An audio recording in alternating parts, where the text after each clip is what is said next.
ملک شادمان کی فضا ہمیشہ کی طرح پرامن اور خوشگوار تھی۔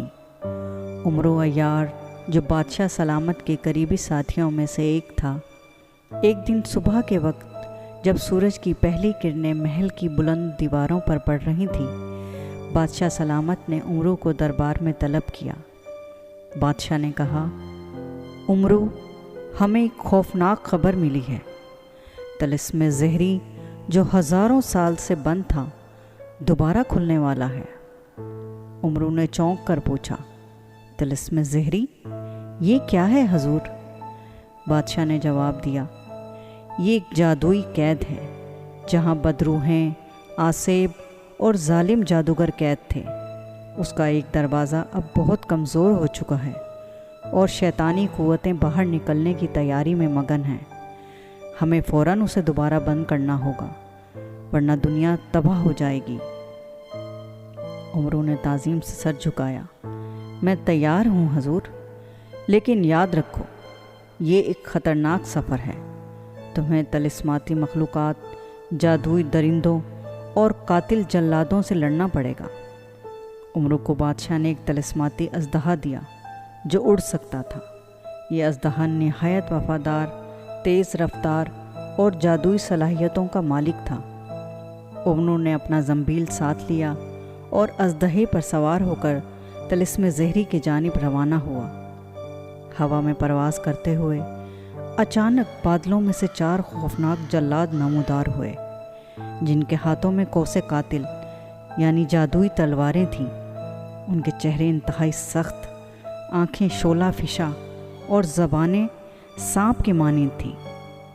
ایک جلاد گرجا، عمرو چلا جا ورنہ مارا جائے گا۔ عمرو نے اژدہے کو نیچے جھکایا اور زنبیل میں ہاتھ ڈالا۔ زنبیل سے ایک چمکتا ہوا آئینہ نکالا جو دھوکے بازوں کو اندھا کر دیتا تھا۔ جیسے ہی عمرو نے آئینہ جلادوں کی طرف کیا، ان کی آنکھیں چندھیا گئیں اور وہ بادلوں میں اچانک غائب ہو گئے۔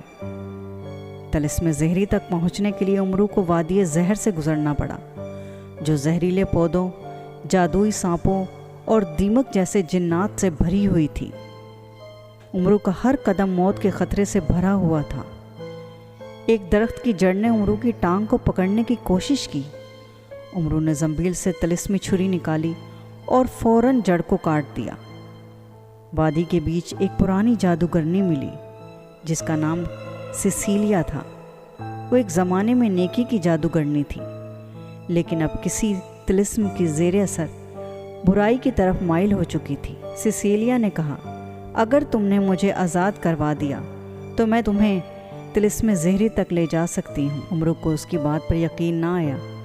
اس نے زنبیل سے سچ کا پتہ لگانے والی انگوٹھی نکالی جو جھوٹ بولنے والے کو نیلا کر دیتی تھی۔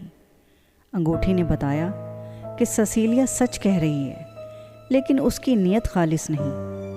عمرو نے ایک شرط رکھی، تم طلسم زہری کے دروازے تک چلو، لیکن ایک قدم بھی اندر نہیں آنا۔ سیسیلیا نے ہنکارا بھرا، اور دونوں ساتھ چل پڑے۔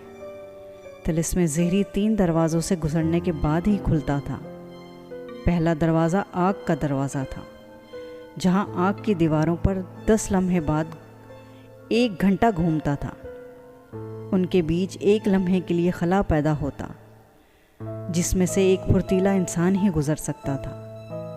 عمرو نے اژدہے سے کہا کہ وہ باہر ہی رہے۔ اس نے زنبیل سے رفتار بوٹی نکالی، اسے کھایا اور شعلوں میں کود گیا۔ آگ کے بیچ میں عمرو کو ایک جلاد ملا۔ اس کا سر چمکتا ہوا، چہرہ انتہائی خوفناک اور آنکھوں میں شعلے تھے۔ اس نے نعرہ مارا، عمرو میری قید سے بچ کر نہیں جا سکتا، چلا جا ورنہ مارا جائے گا۔ دونوں میں زبردست لڑائی ہوئی۔ عمرو نے زنبیل سے زنجیری خنجر نکالا اور ایک موقع پر جلاد کی تلوار پر خنجر مار کر اسے زمیں بوس کر دیا۔ دوسرا دروازہ آئینوں کی دنیا میں کھلتا تھا۔ ہر طرف بے شمار آئینے ہی آئینے تھے جو چلنے والے کا عکس دکھاتے اور پھر اس پر حملہ آور ہو جاتے۔ عمرو نے ایک پرانا جادو یاد کیا۔ اس نے کہا، جو سچ ہو وہی بچے گا۔ اس نے زنبیل سے اصل آئینے کا جوہر نکالا اور آئینوں پر پھینکا۔